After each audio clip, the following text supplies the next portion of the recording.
No, it's just going to be, it's going to discuss it. Right now, there's starting to build up complaints on it. Okay. You ready? You're recording. Okay. Good morning, everyone. Welcome to this work session, the Rankin County Board of Supervisors, February 26th. We'll start with our call to order our Planning Commission. Ms. Slay, would you mind doing the invocation? Father, thank you again for the privilege that we have to come and to serve this community. Father, thank you for giving us the opportunity to be leaders in this community, Father, but also to keep in mind, Father, the great responsibility that we have to do the bidding of the voters of this county, Father, the taxpaying citizens of this county, Father, to do what's in their best interest. I thank you, Father, for the battles that have been fought and the sacrifices that have been made so that we can exercise this freedom. I pray, Father, for wisdom and discernment to be given to these gentlemen as they conduct business in the county. Bless our time together, Father, and help us to please you in all we do. In Christ's name, amen. Amen. All right, consideration and approval, January 29th minutes. Motion approved. Motion by Mr. Wilcox, second Mr. Bishop. All in favor? Aye. All opposed? All right, old business. Okay, the first item under old business is just a review for Richard Smith. He's requesting a rezoning with conditional use at 449 Williams Road. The property is located on the west side of Williams Road. It's just across from McCullough-McLean Road. It's a 9.19 acre parcel that's currently zoned RE1A. This is an aerial view of the property. Mr. Smith is requesting a change to C2. If the zoning change is approved, he's requesting a conditional use permit to construct a convenience store. This is the site plan for the property, and you can see this is the location of the building on the property. It's approximately 100 feet off the property line. This is just a floor plan for the convenience store. It's a 2,508 square foot building, and he's proposing to construct it out of insulated concrete block or cinder block. You can see the front elevation of the building. And this is the rear and side elevations. This is a view of the property if you're coming down McCullough-McLean Road, where it intersects with Williams. You're looking right at the property. This is another view. And then if you remember, during the Planning Commission, we had some site distance issues due to the bank and the curvature of the road. And Mr. Parker had requested some detailed drainage and grading plans. And to date, he has not received that yet. That's why we set the public hearing for March the 16th, was to give him some additional time to gather that information. These are surrounding properties. Now, I believe there's been some type of evidently notification or something sent to some of the Yes, sir. homeowners Property adjacent. owners within 160 feet got a notice that he's asking for a zoning change, and we've received 6 calls in opposition thus far. Out of Just how the one many? wants to put the store up? Yeah. Yeah. And how close are they? Property owners within 160 feet get notification of a zoning request, a change. Honestly, was surprised that there's been some negativity toward it. And in fact, I've had some pay me a visit and send me a couple of emails, which really was surprising to me. One of the things is which I told them we could, I guess it's really early for this, but you know, they're talking just problems they could foresee, but we could put some hours of operation, things like that on there. He had proposed hours of operation to be Monday through Saturday, 6 a.m. to 10 p.m., and Sunday, 6 a.m. to 9 p.m. Just out of curiosity, this gentleman's house anywhere close to where? He lives on Highway 469, I Yeah, believe. lives really basically directly behind. I mean, really, where the crow flies, probably only half a mile Yeah. from the store. But it's not one of those. No, he lives, Were Right there. were the six that were in opposition, are they mostly the six that live within the 160? I believe they are, all except for one person who had sent an email. She did not get a notice on the zoning, the others did. Okay. that's probably who sent me one. In fact, I forwarded it to you, I believe, yeah. That's correct. Okay, well, It's a good looking house. guess we'll work through that one as we go. Yeah. Well, let me ask you, I might want to get his contact where I can contact him, that he needs to go sell this to the neighbors. Okay. Let him be aware, otherwise he's probably not aware there's some opposition maybe. He said that he had talked to the neighbors and that everyone was in favor, but That he obviously can get something some- signed. Yeah. Okay, all right. Okay, any more old business? No, sir. Okay. New considerations? The first item under new considerations is a conditional use request by Nancy Barksdale at 120 Evans Ridge Drive. This property is off of Highway 25. It's located on the east side of Evans Ridge. It's a 1.38 acre parcel that's zoned RE1A. This is an aerial view, and there's an existing single-wide mobile home on the property. Mrs. Barksdale is requesting to replace it with a brand-new double-wide mobile home. This is a view of the property and the existing single-wide. This is directly across the street. This is to the north of her property, and that's the fence from the used car business on Highway 25. And then these are just other surrounding properties in that neighborhood. What's the property currently zoned? It's RE1. Ms. Barksdale is here if y'all have any questions for her.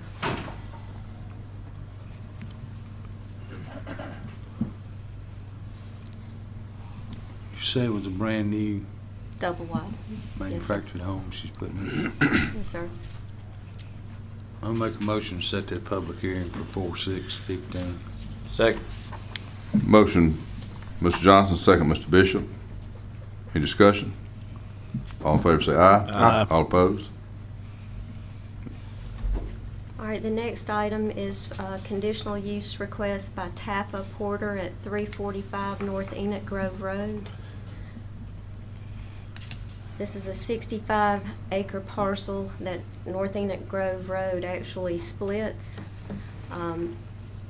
She's requesting to place a 16-by-40 portable building to be used for a beauty and barber salon on the north side of North Enoch Grove Road. There are 5 homes on the property, and there's also an existing auto repair shop on this property. This is actually upside down. You couldn't read the writing if we had turned it the correct way. But she is wanting to place the salon, her first choice, on the north side of North Enoch Grove Road. There are 3 manufactured homes on that side of the property. This is just a view of what the portable building will be similar to. This is her floor plan, and she's showing that she will have 2 chairs in the salon. This is a home that's on that property. It's her home.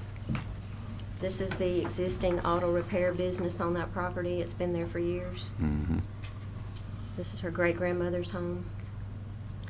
This was her second choice for a spot to place the portable building. And then these are the manufactured homes on the north side of the property. And this is the location where she proposes to put her first choice for the salon. Was it- She gonna leave the old barn? She's Build up here. toward the front? You're not? She's here. Okay. It's already falling. Yeah, okay. I know the area very well. It's, I make a motion to set that public hearing. Second. Motion by myself, second, Mr., I believe it was Bishop. Me. Yep. Mr. Bishop. Set the public hearing. All in favor say aye. Aye. All opposed?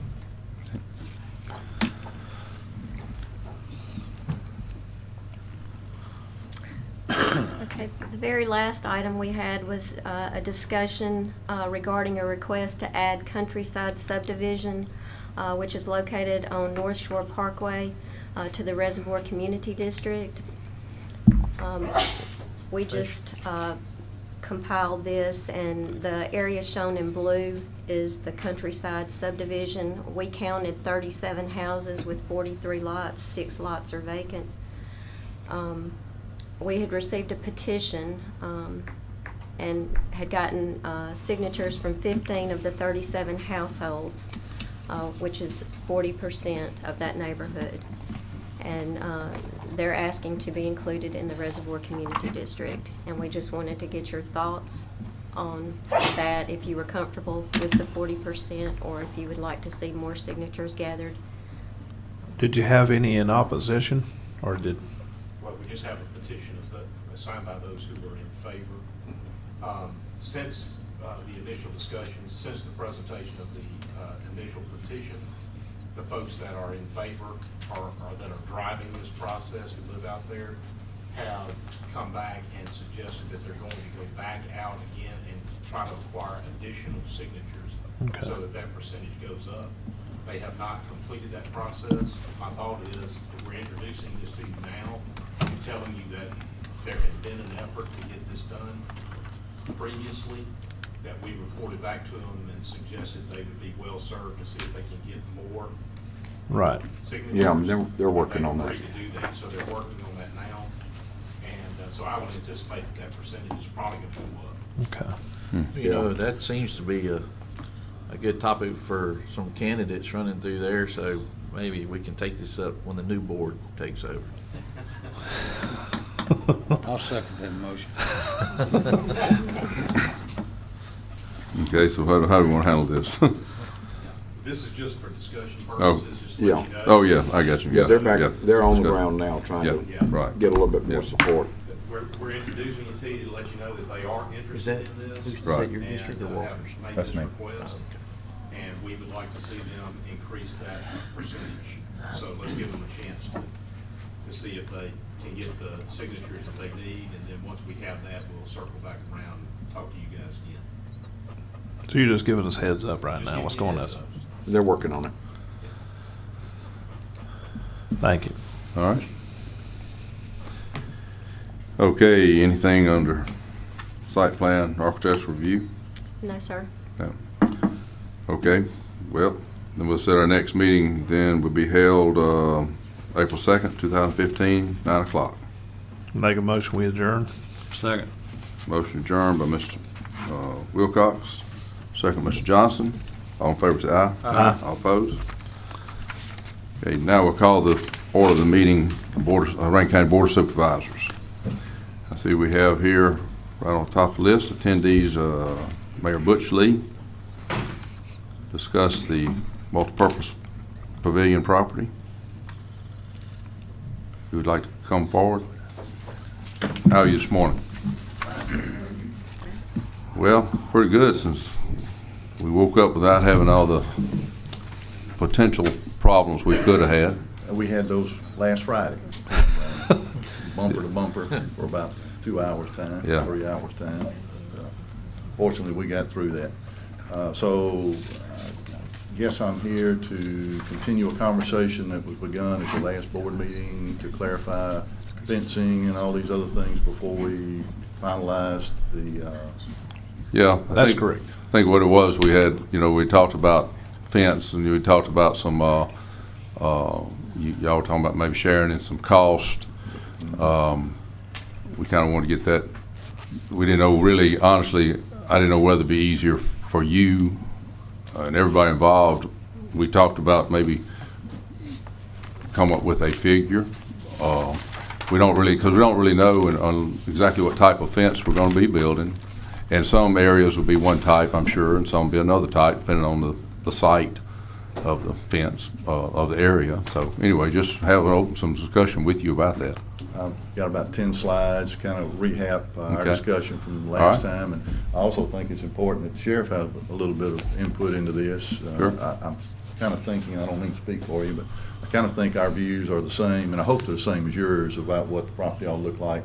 from Marquette Road, I mean, it's looking great, and we want to keep it great, and I can just tell you from my perspective, I don't see the need in putting a fence in front of that building and blocking it. I think we're just, fences are no more than locks, a lock is gonna keep an honest person out of getting something he's supposed to get into, and a fence is just gonna kind of deter traffic.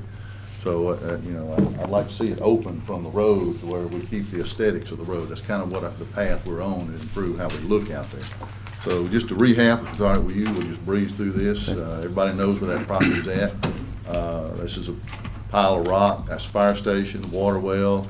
This is Region 8, Region 8's bus barn, and we've already gotten 8 acres behind that to build a parking area in the back there. And this is the entryway into the multipurpose property. And we like the way that looks, and we want to keep that. We want to keep it looking the way it looks now from here all the way down to the other end of the property. So what we want to do is construct a road. We want to drain this slough in here. I've got a couple of better shots of this in just a second, but we more or less want to capture that slab and put a kind of a check-in station, if you would, there for informational purposes. Turn this into a parking lot and put a road in through here that we can navigate back this way and over this way. And I appreciate 3 of you came out and spent some time with me, and we rode around and looked at all that.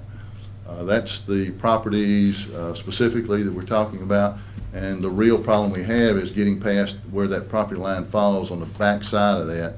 As you noticed when you were standing there, it's about 40 feet down to water down here, and there's actually an old road bed that travels the edge of that ridge. It comes back around there. So that's what we want to do, is drain this slough and put an entryway into that property. Again, that is a slough, as you call it. It's not very big, so, yeah. I can see how you That's drain it. about how much water is in Yeah. there, estimate, And there are a couple of open spots back here, but we don't want to take out, it's not like we want to put all that on the ground. We want to put a nice state park looking entryway, 2-lane traffic in and out of there would be the goal. Something along that line. Again, I just went around that slab that's down here. We want to save that slab and try to use that. So kind of where would the fence go? And I'm thinking somewhere, there's a power line right here and a power line right here. Don't want to change the aesthetics and look of that drive going in. Wouldn't want a fence anywhere close to that. So when we get in here and open this up, we'll have to clear out, I've talked to the fence guys, we'll have to clear out 13 feet somewhere in there for them to lay the fabric down and stand it up. And I'm proposing an 8-foot coated black chain link fence type look. So, if you've been around ballparks and such, you know that you don't hardly see that. So it's more or less invisible, and I think that's the look we need to go with. With the That's a mesh leak- too, or just the fence? Pardon? With the mesh also? Yes, yeah. Coated, black coated, chain, and I've got. Yeah, he's talking coated, black coated, but with the mesh on the, Yes, Okay. okay. yeah. Kinda like what's down to Trademark. I can't think they got something see similar that to that. very quickly, but, see it around ball fields a lot. That's what we're going to in all our ball fields, because you can't see the black. More or less invisible. Right. And It's then, eight and then in foot. open places, what we do is on our side, we come back and put vegetation in there, so that would grow up and even hide it that much more. So more or less an invisible fence is best. So we can achieve. where's the fence? You're talking about a fence going? Somewhere along this edge right Okay. here to get So you back leave here a to the- buffer, so basically Yeah. that would be, you're gonna leave a buffer then between it and the road. That's right, all those cedar trees are in there, we want to keep all those cedar trees. Okay. So you're And just- the goal would be so that you can drive this entryway and not see the fence at all. Isn't there a power line or some type of line running right down through there It's too? running right, if you look, you see a shadow right there, Right, that is that's a what I power thought. pole. Right. There's another one, and there's another one right there. Mhm. And then that power pole turns and comes through the entrance. That's correct. Okay. So you're going, I see the right of that. Okay. Well, yeah, up in the trees, Right. but want it to where you can't see it going up through there. As far as keeping it open out there on Marquette Road, I think just going around the property would best serve us, everybody. We want to keep that look, and that way when you're going down the road here, you're looking down a fence and you're not seeing it, you're not looking at it, something that's along the front here. I think the gates that are there are sufficient for keeping traffic out. And when we open this up on this side, we get over here on this side and take out that drive-through ditch, that'll eliminate that way if somebody's skirting around through there. So we'll actually turn that into an open ditch so that we can drain that slough. And where's the multi-purpose building in relationship to where we are right now?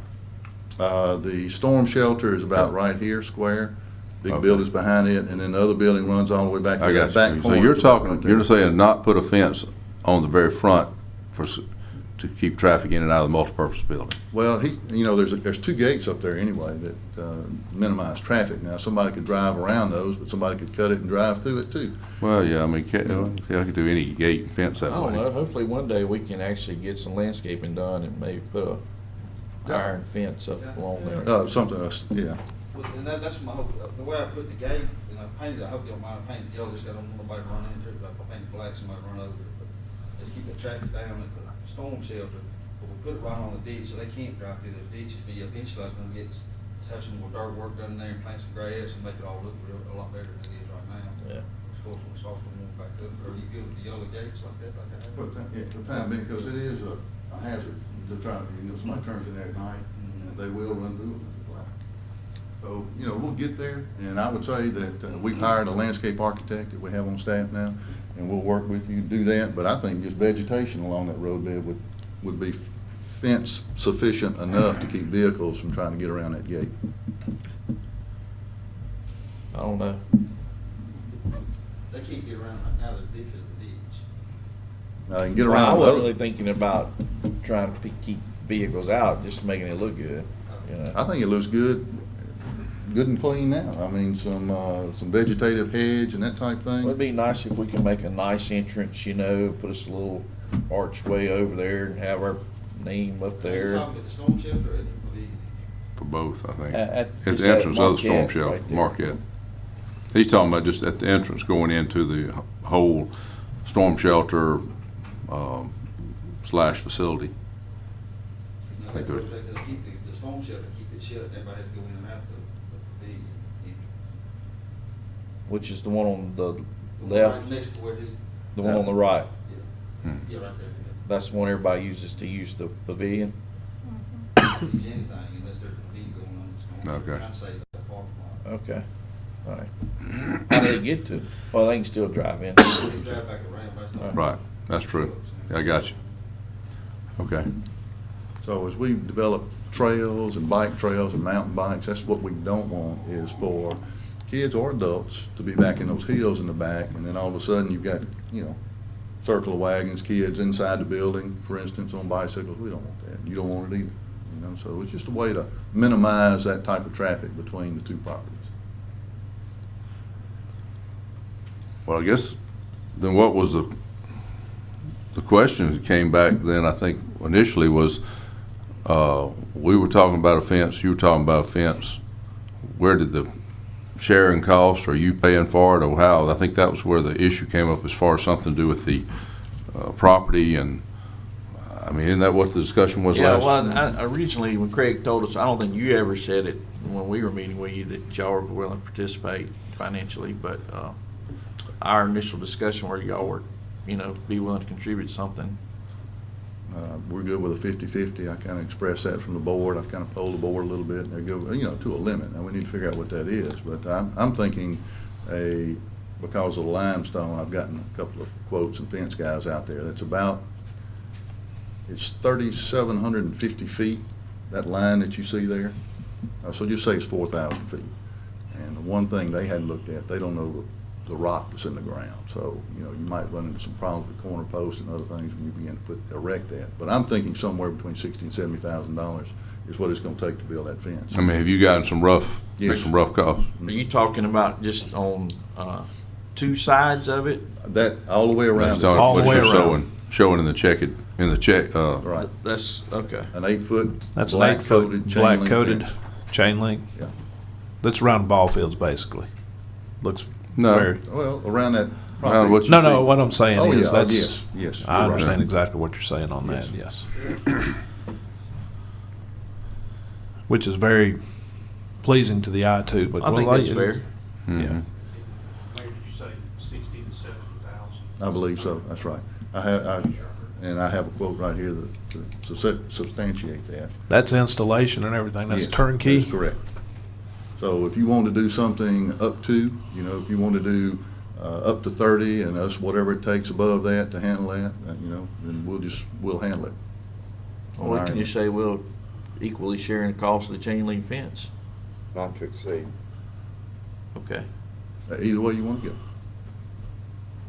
Either way, we're going to have a fence, so. Yeah. Right. You can And do a then- not to exceed or sharing it 50/50, Mr. Craig, is that, could we word that either way? Well, since we are donating quite a big piece of portion of property, I think that would be, 50/50 would be, very, If we're generous. gonna- I apologize, Mr. President. If we're going to use a not to exceed figure, then I would propose that we stay away from some sort of percentage breakdown because it gets confusing. Right. At that point, it becomes ambiguous at that point. So if you guys are comfortable with a not to exceed figure, maybe 35,000, which would be splitting the difference between the 70 figure that I've heard this morning, not to exceed 35, then be real simple. Simple math. The quote I have is for 60.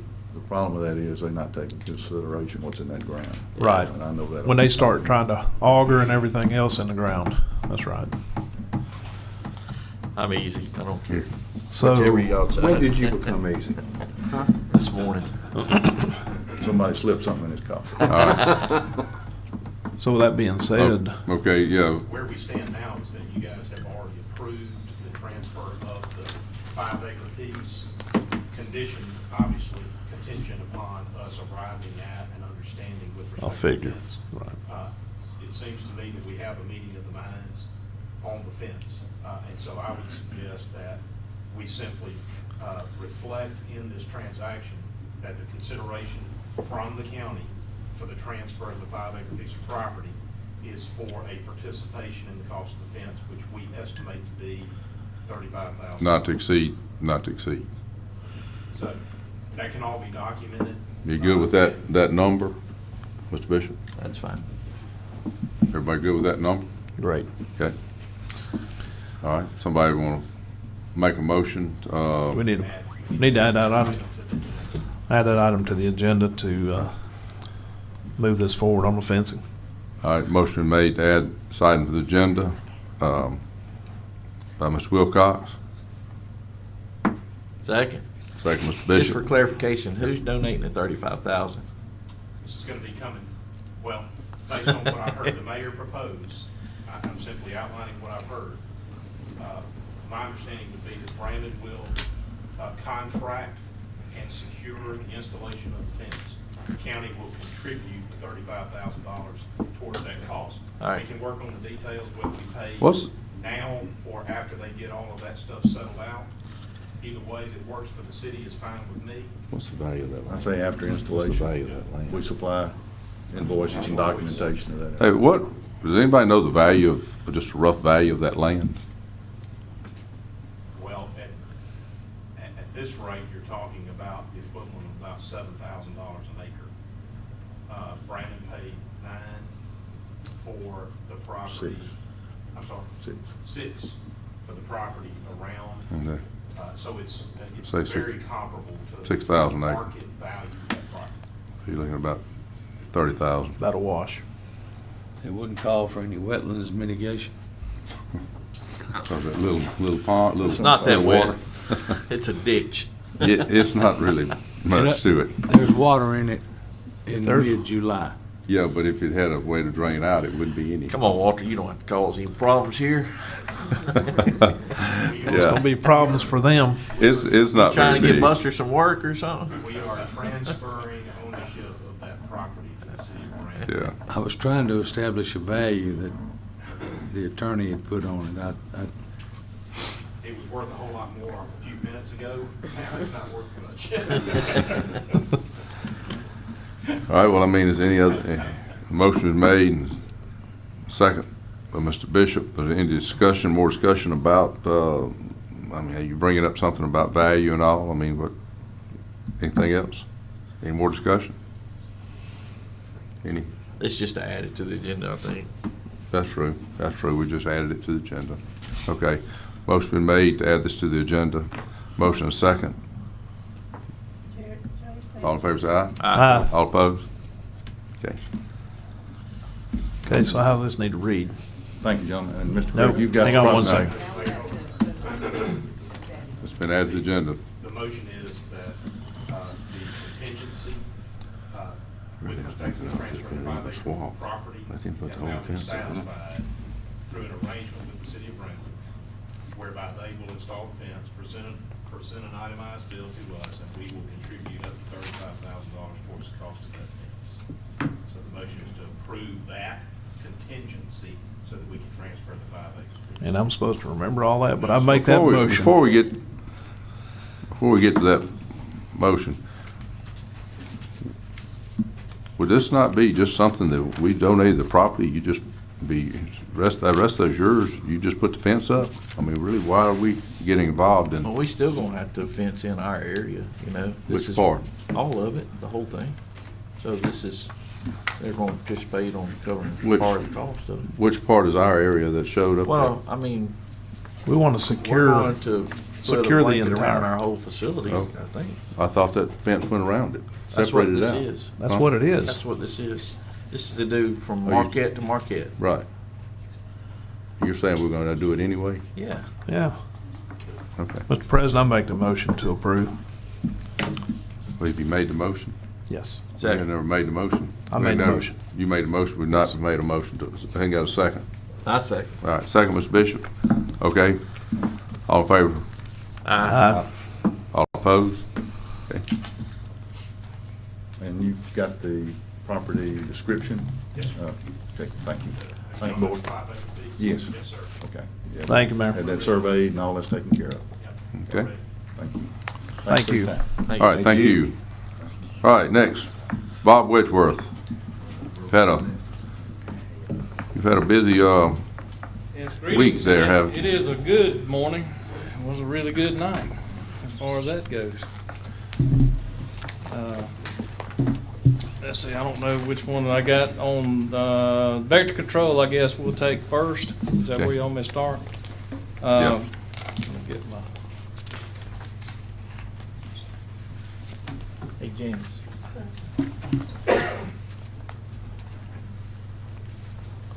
We've spoken with the following companies: Mosquito Control Services and Vector Disease Control.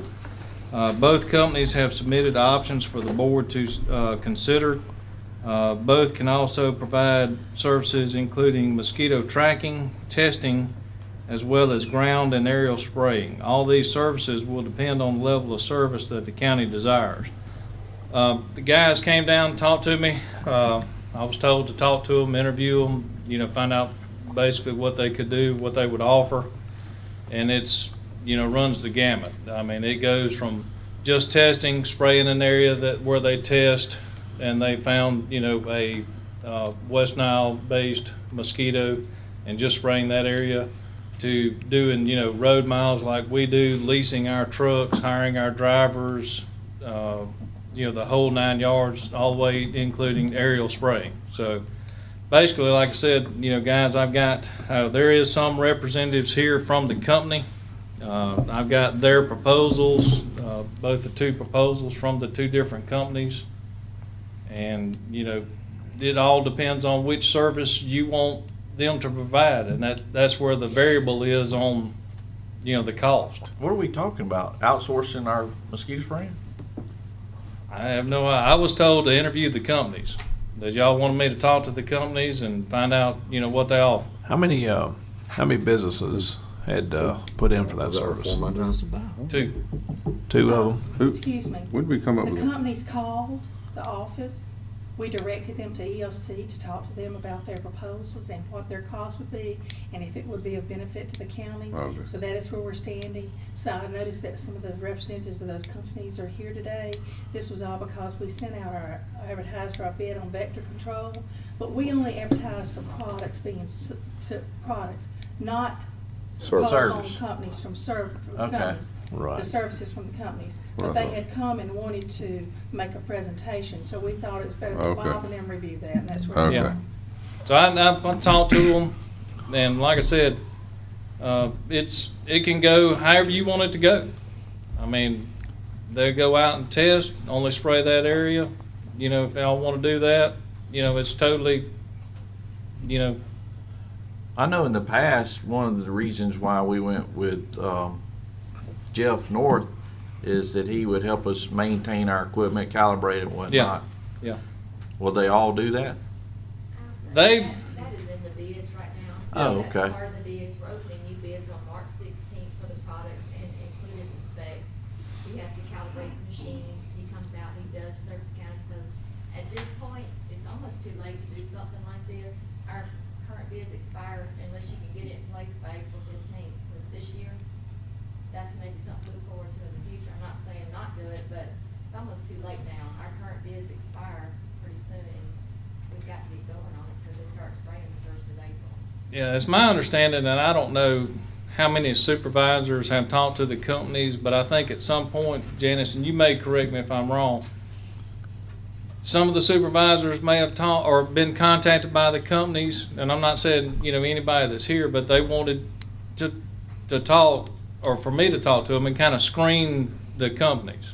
And that's basically what I thought I was doing, is kind of screening the companies and coming back and telling you guys what they were offering. And I Correct. know, Mr. Brown, who's not here, I know Mr. Brown had talked to several of the companies, and I don't know at what level of discussion he got into, but, as this has moved forward, when I've talked to them over the period of a year, I don't know how many times they've contacted, the board office, folks here. Yeah. Well, I did get contacted by a local representative here that does this type of work, not mosquito, but, home insect spray, Yeah. what have you. And he had told me that their bid was like half of what we took last year. And I told him that just make sure whenever we put it out for bid, that bring it to our attention Yeah. so that we look at it. I Well, don't on the- want to be accused of not giving everybody an equal chance. Right. And that's why the companies are here today to present. Yeah, and on Well, we're not this, opening the and- bids though today. No, Yeah. you're not, but they No. wanted to come speak to Like them. Bridget said, our bid is only for products. Mhm. But we have been contacted, I received some mail from companies that would like to bid on any Service. scope Yeah. for up to the complete service. And as always, when somebody wants to speak to the board about a service, we're just giving them the opportunity to let you know they have a service. You'd like to pursue a service and not do it ourselves. And the reason Janice and I directed it to Bob is because Vector Control is Right. under him. Yeah. Right. And they know a whole lot more about it than we do. Right. And we talked to them, and, and it, like I said, it's really kind of, varied. I mean, they'll go from, Right.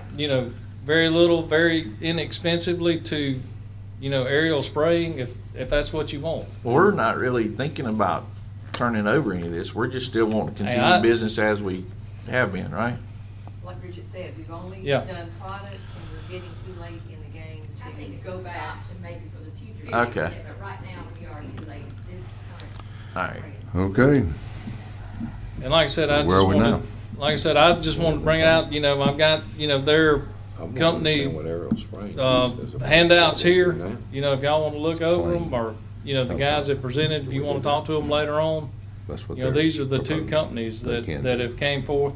And I know Yeah, I've if you got wanna- 2 more phone calls from Aerial people that covers. want to either provide the Blankets in place. services or Oh, we'll be catching provide black the, chemicals falling actual around. mosquito spray.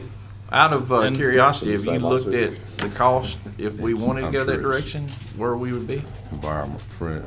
Yeah, I mean, friendly. it's, and I've talked to the guys, and basically what they're gonna do is come in and contract with our drivers. And some of them want to lease our trucks, lease our equipment, and, basically provide, the full service that we're doing now. And I just told them that my belief is, anything less than the full service would probably not go from you guys. But, once again, and just like I've told them, and, some of them are sitting in here tonight, I can't speak for the board. I can tell you, I thought you guys were pretty much pleased with the coverage that we're doing now as far as the road miles go. I think we're fixing to add, the city of Puckett That's correct. also. Really? And, with each one, it, is a little bit, different. Could Who's they do been it? doing Puckett? Puckett. Oh, I got you. And, hadn't had a chance to go It down. won't be I know for I've got free. a It letter to won't go be down and for talk free. to them, but, and like I said, I mean, it, the guys, some of the companies are, working next door, doing counties, right now in Mississippi. Some of them are doing parishes in Louisiana, so they can do it. The question is, ultimately, what's the cost? And it's gonna be based on, the road miles, the percentage, and, like Mr. James talking about, where a lot of these companies, and I know Bridget, we've been through this fight before, the chemical, they try to, work around the way the chemical is. That chemical is like, I'll describe it best as like gasoline. They're telling you, well, gasoline is gasoline and our gasoline is this. Well, that's, it's true that it's gasoline, but there's different levels of active chemicals in there. So, they call that, our spray, a certain brand name, but there's different triggers in there, and the different chemical makeup is what changes it from one price to another. Isn't that right, Ms. Bridget? When we go through that every year, we'll have people come in and argue with Bridget and I about. Part of it, but like I said, I don't know if they wanna tell what they could offer the county instead of for Well, I mean, they're here. I hate to see them have a drive for nothing. Would y'all like to hear a presentation? Hey, Bob, in the meantime, I'd like to thank you for all your efforts down at the legislature this year. Thanks, brother. Got a little scar tissue, but we'll be back. That's okay. We're gonna be like a reoccurring nightmare down there. Welcome to Rankin County. We're with Vector Disease Control, and we do, we have an office in Jackson. We do Hines County and the city of Jackson. We have we also do we have a contract with the city of Greenville with our airplane hangar there. So we do a lot of aerial work in the Mississippi Delta. But, mainly what we'd do is just come in and we'd bring our own trucks, our own sprayers. We'd buy all the chemical, depending on what chemical y'all use, we'd use the same chemical. We had set traps on a weekly basis for 7 months. And we do our own West Nile testing. So we'd test for West Nile. So we would give y'all a report on, what species of mosquitoes we're catching. So we'd have anywhere from probably 10 to 15 traps on a weekly basis. So we'd give you a report on how many mosquitoes we're catching in each trap and in the different areas, and then we'd test for West Nile and let you know if you have any hot traps. And then, like I said, we'd bring our own trucks, our own sprayers in. If there was a West Nile outbreak, we could put an airplane up in the air and spray your county. But we'll go around during the day and larvicide, find out where they're breeding, and all that. So, I mean, we're a contractor. A mosquito control contractor. We don't sell the chemical or anything like that. So, but like I said, we did the work for the city of Jackson, Hines County, and Greenville, and some other smaller towns around the state. I mean, you do that for Hines County, you Yep. do aerial, and you bring all that in? Well, we hadn't yet. I mean, we hadn't. Oh. There hadn't been a West Nile outbreak. I don't think we're gonna be dropping aerial. No, I'm just But saying like what you in the did. price that I've given y'all, if y'all decided to use us, I mean, we could talk to y'all, and I know y'all have, 6 or 7 trucks with sprayers. I mean, we own 130 trucks and sprayers around the country, so I mean, we could even work up a price to where we could buy your equipment, 'cause we could always use it, and then bring our trucks and sprayers in and use them, and you'd get a weekly or a monthly map that shows, in our trucks, it'll show you what streets we hit, when our sprayers were on, when our sprayers were off, what kind of chemical we used, how fast our drivers were going. I mean, it'd show you everything. So, If you or I, why would you go with your company? I think we can do it cheaper and more effective. I mean, we do a lot of scientific, just based on, I mean, you'll know within a week if you have West Nile instead of, a month, or when somebody gets it. I mean, you'll know within that week if you have West Nile, and, we can send our trucks to that area, and the CDC recommends that you spray around that hot trap within a mile radius three nights in a row. So, I mean, that's the way we run. We do a lot of surveillance and trapping and stuff to run our contracts. I mean, we could set up a 800 number that goes to our office. Any of the county residents want to call and have problems, we'd send a truck out and spray around their house that night. You talking about spraying on private property? I mean, we could, if y'all want to, if y'all want us to. No, that's when you No. said spray around their house. Well, I mean, spray, No. the street. Okay, so you're fixing to open up some big problem. I mean, different contracts, like the city of Greenville, Well, actually, we can go on private property with handheld sprayers. They're If somebody doing- calls us and has has a complaint saying they have mosquitoes in their backyard, we actually go to we go to their yard, spray, with a handheld sprayer around the yard, but, some of our contracts, they don't want us on private property, so whatever y'all decide, whatever y'all want. Between municipal and county. Exactly. Do I? Right. What's the difference between municipal and county? Yeah. The major difference. I'm trying to understand how you can do it for less money than what we're doing now. Because it seems like you're offering a lot more service possibly than what we currently do. Even though we do a lot of what you said right there, I don't know how we could possibly do it for less than.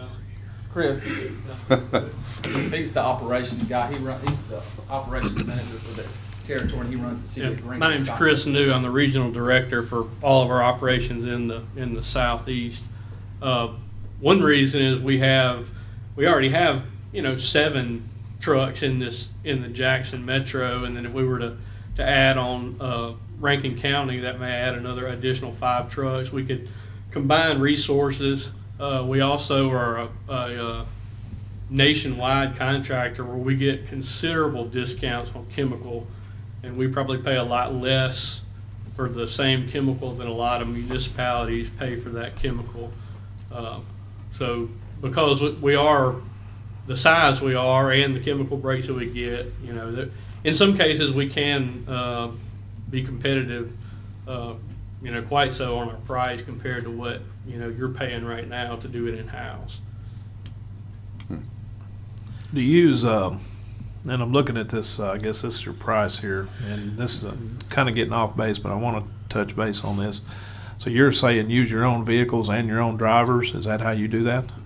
When we come in and a county or city wants to contract out, we normally will bring in our own trucks and stuff, but you've already got drivers that are here local. They've been driving these streets every day. They know the roads. Right. We would rather hire the existing drivers that are here. But use your vehicles? Right. Or you would purchase ours? Correct. To start with, the gentleman said that you don't supply the chemical, but then you said you get better price on chemical, so how does that work? Well, we don't sell chemical. Y'all, we would buy the chemical for There was y'all. some confusion right in the beginning because right now y'all have a RFP out for chemical purchase. Right. So we don't sell chemical. We provide a service. But now in providing that service, we have to use chemicals, so we buy it for ourselves. Okay. To use, All but right. we don't sell I got you. Because pesticides. they buy it in a All right. large bulk, yeah. Right. bulk. I thought we were going to buy it for you No, and no. you put it out. Mhm. Okay. Well, So when do we know when we have an outbreak of West Nile? Just when it's reported at the? Currently, today, well, yeah, I think the state health department does some testing and trapping in the county, but that's just one person. She's got a couple traps. She does testing all over the state, so it's probably not as good of testing here as it could be if it was focused on the county. Right now, a lot of times you'll hear about a West Nile case when a human already contracts it. Right. So, okay, we got a human case in Rankin County. Well, when you hear that person was bitten a month ago. Right. And people run out and want to do a lot of spraying then, well, I mean, that person contracted it, onset of symptoms were a month ago. So you're really being reactive then instead of proactive when you're out testing the mosquitoes and finding it positive mosquitoes instead of waiting until you have a positive human case. Rankin County, it fluctuates from year to year. I think in 2011, 2012 was a pretty hot year statewide, but Rankin County, I think, was leading the state in West Nile cases. So there are some problem areas in this county. This past year? No, this was 2 I or don't know 3 what the years number ago. is. Yeah, This maybe was like in 3 years ago. 2012. I Yeah, think. about 3 years ago. We had 247 in the state, and I want to say Rankin County had maybe 30 of those. I think something like that.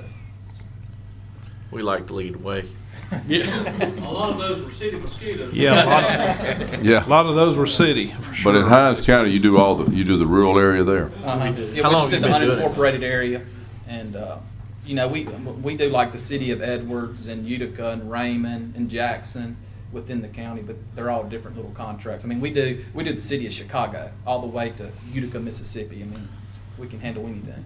How long have you been spraying those cities in Mississippi? In Greenville, we've had that contract since about '96. Jackson, we've been there since 2009. Hinds County, we just got last year. But we've actually done work for Pearl River Valley Water Supply District. We had a contract with them back in the early 2000s, where we sprayed, obviously part of it's in Madison, part of it's in Rankin County, just that area that the PRV governs. But the county, I don't remember what year it was, 2006. Yeah, we or do something. that now. Right. Yeah. So glad. That's a rough area. Chris, you're from Rankin? I lived in off Hugh Ward Boulevard for a while, and I just recently, 2 years ago, moved to Greenville.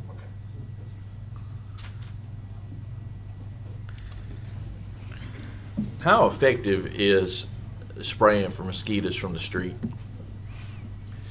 It all depends. There's a lot of variables that go into it. You got to be at the right location at the right time. Your trucks have to be calibrated properly. You have to have right wind direction. And even with all that, it's pretty temporary. You have to incorporate larviciding, source reduction, trapping. None of those methods by themselves are going to be very effective, but a combination of your truck spraying and your larviciding and source reduction and public education and all that helps come together and create a comprehensive program that's most effective. So But how do truck you- spraying by itself is pretty temporary. How do you promote public education? We have different literature pieces and pamphlets that we can go to public events and set up, display booths. We can go to elementary schools and do, small classes with maybe elementary students talking about how, mosquitoes breed. Little worksheets where kids can circle, areas in their yard that are going to be breeding mosquitoes, and just, setting up this hotline that Brett talked about and having residents be able to call in anytime they have any kind of concern or anything around their property. So it's a combination of all of that. And the spray from a truck is usually about 300 foot chemical drift. So you're talking about 300 foot from the street. Oh, coverage. right. Coverage. I mean, you put an airplane there, you get everything. Well, I don't think. Yeah, with this price, you can cover I don't airplane. think we could, Well, even if we wanted if you have a to. West Nile outbreak, it does. I mean, for us to put an airplane in there, once a month or something like that, I mean, we could. How does that? Say that come again. across Wait a to all minute. the people who are maybe opposed to that type of stuff? I don't see how anybody can do that. Do. Aerial spray. Oh, yeah, they will Well, be. in the- They will be. We do it in California. We do a lot of aerial Utah. spraying in California, and there's news cameras and everything at the airport, and you're having to deal with all that. And it's a big deal, but it's done Well- all over the place. well, Here in Brid- the South, we don't have as much problem with it. Let me ask you a question. Bridget, right now, we're just out for a bid for chemicals, correct? Yes, and Okay. basic services, like they have to have a licensed entomologist on staff, and they will go out and check the high-risk areas prior to spraying, just basic, not all-inclusive. Okay, and that's, so, but right now, from what they're presenting then, would not really relate to what we're looking at right now? No, they're not selling us chemicals. Right, okay. Well, I just, and I'm not trying to be the president, I was just gonna say, I know we've got a lot more to cover, and I appreciate you guys, coming up forth and giving us that information. We've got this pamphlet and stuff we can read over, so. Actually, I thought it was pretty interesting, and it's something to look at. But I do have one more question for you. Just explain to me how, at this cost, you would factor in aerial in the event of a West Nile breakout. Well, like Brett said, in our contract, some of our other contracts, aerial is a part, we may spray Greenville 5 or 6 times a year. That is not in this price. If we Okay. had a West Nile outbreak where we were starting to get positive, Okay. we would bring in our airplane, and that's, one thing, you get complete coverage of the county, and that really is a good way to break that transmission cycle, because they don't pass West Nile on to their offspring. It's only in the adult mosquitoes. Okay. So if you can kill off 90% of the adult mosquitoes, it kind of breaks that transmission cycle. Well, that's what I questioned, that you answered me, so it's really not covered in this cost. Right. Yeah, I got it, that was my Sure. question. But if y'all had a festival or something, like a 4th of July festival or something, we might could maybe work an aerial mission in. Just let me ask about that, All right. if y'all are interested. Well, I think it's something, obviously, it's something we would be interested in, but it'd be have to be at a later date. But I do appreciate you coming. I was impressed with the number and all. But anyway, we do appreciate you coming, and I hate you may have got some miscommunication or wires crossed. We appreciate the information, really do. Okay. Thank y'all. Can I pass Sure, the card to sure. you guys? Yeah, Contact please do. numbers on there, and Please email do. address if y'all have any more So questions. this number right here, Have them include everything. I mean, they for include us setting- how many times a week? However many times as needed, depending on the trap counts, disease, and phone calls from citizens. Okay. Thank you. Thank you. Thank you. Thank you, sir. Yes, sir. Thank y'all for your time. Thank you. Thank you. Take care. Okay, that's fire chiefs. All right, next on my agenda, I'm gonna pass these out to you. As y'all know, we've, been having meetings, continue to have meetings. That's the same thing we got here. Okay, well, Yeah, we got this oh, already. y'all Bob. all got that? Yeah. Oh, well. Thanks. Have you got one of these? What, this? Yeah, we got it. And basically what I'm saying in there, I'll just go ahead and read it. Have had several meetings with the fire chiefs of Rankin County. Have you got, anybody miss one? I got me. You got it. Yep. And with AMR. Enclosed is a list of recommendations made by the fire chiefs in regards to the ambulance service for the county. We also have a response/proposal from AMR for recommendations that will be implemented on March the 17th of this year, including information and additional ambulance assignment to remain in Rankin County. The fire chiefs and I suggest that, with your permission, we begin this agreement that will enable us to measure the performance under their performance. It is my belief that the recommendations made by AMR will fall short of the performance standards desired by the fire chiefs. The calculations still are based on a percentage of call volume that will allow the ambulance service to continue a large number of calls that will fall well below the recommended times for transportation unit to arrive on the scene of an emergency. That being said, we're making every effort to work or to reach a negotiated solution between Rankin County fire chiefs and AMR. Basically, in that, on the second part, you see we got a side-by-side comparison, basically what we've been talking about, what AMR has basically rebutted, what they'll do. We do feel that there is some progress being made. We've talked to AMR, they're gonna add an additional, they're gonna add an additional ambulance, and they're changing the assignment for the ambulances that will be in Rankin County. So instead of just having 4, we're gonna have 5 ambulances inside Rankin County, and they will be, obligated to Rankin County to, when they leave their post in Rankin County, they will come back to a post in Rankin County, not be reassigned from catching a call in Rankin County and then going into the greater Jackson area loop, I guess you would say. So, like I said, that being said, you can see the side-by-side comparison. They would like us to, or I guess a waiver on their contract, so we can start trying to see how the numbers work out with them having 5 ambulances assigned to the county. Like I said, it sounds good. AMR, according to what they've been talking about in the meeting, they're trying to keep the corporate people out of it, so we can negotiate it here locally. My personal belief, I don't like the percentage, never have liked the percentage. I don't think that really the fire chiefs like it. It's gonna give you too much of an out. I know no company's ever gonna give you 100%, but I think we need to find some kind of way to close that gap.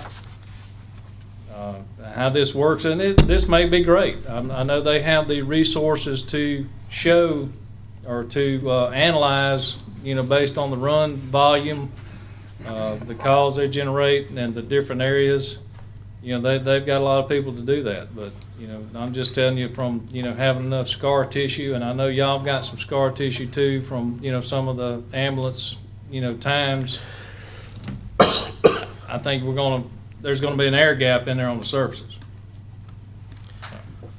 So if we know this is falling short of what we want, why even amend anything? Why not, if they think they can improve their service by adding another ambulance, why don't they just do it without us needing to amend our contract? They're under contract right now. But I mean, why do we need to add a waiver or, Well, they're trying something new. They're trying to I add. will say, let me clarify that statement of the extra ambulance. That was not necessarily the way that was pushed off to us. The request of the fire chiefs were to change and mimic what we understood with our initial meetings that we had done, was that they wanted to mimic what our contracts were in other municipalities and other areas, other locations, such as what Hinds County and Madison County.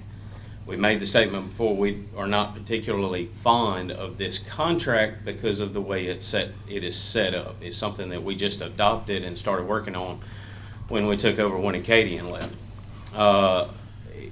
It was just a known statement that we needed to work on that, we needed to change it. It's just never been the opportunity afforded to us to really work on that. What we've been built on for the past 8 years is our reporting, and everything is done specifically based on the contract that we have in place now. Now that we're being afforded the opportunity to change that a little bit, discussion with the fire department, things like that, allow us to set up some changes on how we can attempt to better the service that we're providing. Because we can't pull numbers for just the city of Pearl just because we've never had our reporting software built that way. Now, what we came back and we told them was, hey, we can start here, we can work with this, and I don't think that thought process crossed to the fire department personnel that we were trying to get them to understand. What we brought in, that did you include our retort? No, for I that? just Okay. gave just a general. Our side of it. Yeah. It was not specifically said as, hey, this is what we're gonna do. This is what we can start to do. Several people said, hey, we want the same thing that Madison County has, or we want the same thing that Hinds County has. And I think there were some misconceptions about what exactly Hinds County's contract says, and some misconceptions about what Madison County's contract says. We kind of tried to clarify that and give them some options, because they were saying, hey, what can you do, what can you do? Well, we can do a lot of different things, but it's gonna be based upon what you want and what you need. Much like those last guys that just left here, we can do a lot of different things. It's just gonna depend on what you need, what you want. The 4 ambulances versus 5 ambulances, just to make it clear, is everybody understood that there's not just 4 ambulances in Rankin County? Is that an understood statement? I think originally we were supposed to have 5 at all times, That's what I heard. initially. I don't believe so. As far as I've ever read the contract and as far as I've ever understood it, is that it's we're contracted to 4 ambulances within the county at all times. But we're not limited to that because we do service 3 neighboring counties, and we're able to pull resources in and use more at any given time. Let me jump in there. Right now, what we've done is, the contract requires just 4. Over the past year, we've also added 2 transport units, is that correct? Right. The BLS trucks, Yeah. Yeah, The non-advanced To do life. the Yeah. but it's not, 911 the trucks. BLS trucks, the non-911 trucks, the basic transport, just go pick somebody up from the hospital, take them home, et cetera, that, Is not counted in the number of. right, that's not counted in the number, but it's not a set number either. We staff that as needed based on our transfer load. It's not just 2 specifically for Rankin County, and it's not just 5 for Hines County or But they're in the whatever. there's more ambulances in the rotation than show, but that's not a 911 Exactly, response exactly. ambulance. It's an ambulance, but it's not set Right. aside Right. for 911 response. It's strict, those are strictly for the, like I say, those transfers, those dialysis transfers, those going home from the hospital, et cetera, or going to dialysis. Hospital to hospital, things like that. Those are in place. I mean, those have been running since November, when y'all approved that. And as far as we are concerned, it has helped tremendously. All I do every day is listen to the radio and watch our system. And I know that I've seen a tremendous difference since November on placement and availability of our ALS ambulances. So that makes a big difference. But like I say, we're not limited to that, to those 4 ambulances. Sometimes we can have as many as 5 or 6 over here because of how free and available we are. The 4 versus 5, that was the statement of an exception. The way the contract's written, any call, and correct me if I'm wrong, any call above that 4th call that's going on is an exception for us, that if we don't make it on scene within our time limits, it's an allowable exception. The fire department was wanting to change that to 5 calls at any given time, and the 6th one being the initial exception, not the implementing of a 5th truck, because I don't want it to come across that we are limiting the county to 5 trucks, because we're not by any means, and we're not limiting the county to 4 trucks. You're actually getting well more than what we put out so far, or what the initial contract states. Now, like he said, wanting to try to keep the corporate gurus above us out of it a little bit. Yes, we are to an extent. We're having communications with them, but we want to be able to change the way our service is provided, not go through the rigmarole of having to change the contract and make any huge adjustments. These are all minor modifications that we've just never been allowed to change. It's never been that big of an issue until here recently over the past year, with some changes in healthcare and system-wide changes, everything that's involved in healthcare in this day and time. Now it's become a priority that we have to change these things. So you asked the reason why we haven't done it so far. That's fine. That's why we just haven't been afforded the opportunity to change it so far. I will say this, and you know, I know Carl Kibbe here, chief from Pearl, I'm gonna ask him to come up and speak. You know, all the fire chiefs, and we've negotiated, and over the past year, yes, we've all seen a significant impact.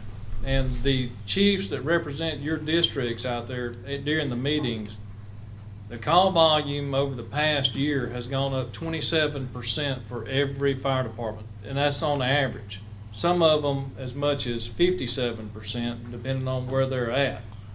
And it's, you know, and we've seen an incredible increase. You know, and you know, we're getting the same thing from the fire departments, man. We're going, you know, we're, is it Cato or Shell Road? Shell Road. Shell Road Fire Department. They ran 160 calls in 2014 or 2013, and in 2015 their call volume almost doubled in their district. You know, and that's not an anomaly. And you know, and in saying that, you know, a good percentage of those people are transported. So, and you know, Carl maybe can talk about the increase on, you know, on the municipal side. But I mean, everybody's getting impacted on it. So we're trying to find something. Carl, you want to come up here and, you know, talk about the contract? Like I said, you know, Could I ask a question? I've got a disagreement with them, but we continue to, you know, work together, you know, and going to continue to try to hammer it out. Could I ask a question before Chief Kibbe? You Yeah. proceed on up, Chief. I just, you want to increase to 5 ambulances. As you know, the city of Brandon has their own contract now, and they have 4 ambulances that cover just the municipal area of the city of Brandon. How do you, I can't seem to grasp the logic of 5 ambulances covering 10 times the amount of area. Let me jump in here and see if I can get a little bit of clarification. Put out of your mind the notion of a specific number of ambulances dedicated to the county. That's not what this is about. There is not a specific number of ambulances that would be dedicated to the county. The reference to 5 doesn't have to do with ambulances necessarily. It has to do with the number of emergency calls that are in process at any particular time. Right now, that number is 4. If 911 gets 4 911 calls and AMR dispatches responses to those 4 calls, then the next call that comes in, which would be number 5, does not have to meet a 10-minute, 15-minute, 20-minute, whatever the response time is, because it's an exception. We're in a high-load period because there's 4 outstanding. Okay? They may have 30 ambulances available to respond to number 5, but under the contract, that 5th call where 4 are in process does not have to meet a time regulation under the contract. So that's, it got a little confusing about the number of ambulances, and it doesn't have anything to do with The the number of 5th call, I ambulances. just equated to a 5th ambulance available. So, we are talking about parts of the contract. We talk about the number of ambulances or the number of responses that are out there. We're talking only about a part of the contract that has to do with this response time issue under our existing contract. So, The chief said, you know what? A load of only 4 in the system in process is too low. Y'all need to step that up and still be on the clock for call number 5. Now, 5 seems kind of low, really, if you put it the way you're putting it down. Right. There are other jurisdictions that have higher call volumes than that, and he's not here to defend himself, but Stan Alford suggested they are prepared, AMR could be prepared to have an even higher level of call volume that would still be required of them to meet the time limitations that are that are either in this contract or in an amended version of this contract that seeks to tighten all of this up. yeah. Okay? I mean, it makes sense. If our calls have doubled for every fire department, then I would think our need for ambulances ought to double. Well, and let's, It has. I Well, promise you. let's get a big picture Exponential. view here. We really need a big picture view. You know, what's generating all this? What's causing all this? There are a number of factors. Obamacare, it has afforded insurance coverage to a significantly greater percentage of residents, and they are using it. They are picking up the phone and they're calling 911 because they got insurance. Okay? Mhm. So there is a lot of the explanation for why Shell Oil Has has got jumped. 300 calls instead of 160. Right. Which would be normal. All right? Yeah, I knew where that was So, going. that is the introduction of something from the outside that we didn't have anything to do with. AMR didn't have anything to do with it. We didn't have anything to do with it. It's been introduced to us now from the outside, and it's affecting our emergency response system, and we gotta figure out what we're gonna do about it. As well as our hospital emergency rooms. Correct. Right. We all get bogged down, right. Exactly. There are regulations that don't have anything to do with our contract that AMR and 911 are required to follow, federal regulations that address the issue of emergency response. How they respond, when they respond, how they handle an emergency call through the process of the system. When AMR picks up the patient at a point and delivers them to the hospital, it'd be nice if that hospital situation was such that they could drop that patient off and put that ambulance back in the system. But that is not what happens. And under the law, their guys, their EMT has to stay with that patient until there is a formal handoff to the hospital. And a lot of times, their guys are on the wall for hours at a time, up to, we've seen as much as 2 to 3 hours Right. of just complete dead time at the hospital. And- Why is that? Because there is more emergency room visits being visited upon the hospital as a result of changes from the outside that we just got to talking about. So they're not prepared to handle the load, and the law is such that we're stuck with our emergency response being impacted by stuff that we didn't have to do with, anything to do with, and we're using a contract that does not anticipate all of that. It doesn't anticipate Obamacare. Because this contract is 10 years old? 2004. Right. This So, is I'm sorry, 11 Acadian's years old. contract. Because we just adopted it when we took over, when Acadian pulled This out, is when they Acadian's left. contract. Well, getting away from the contract, I think at the end of the day, we all want to have our run times improved. Oh, absolutely, and we if they're want to not as well. improved, we want some penalty included with that. So- Understandable, And understandable. I think until we get that hammered out, we don't need to do any amending of the contract. Right.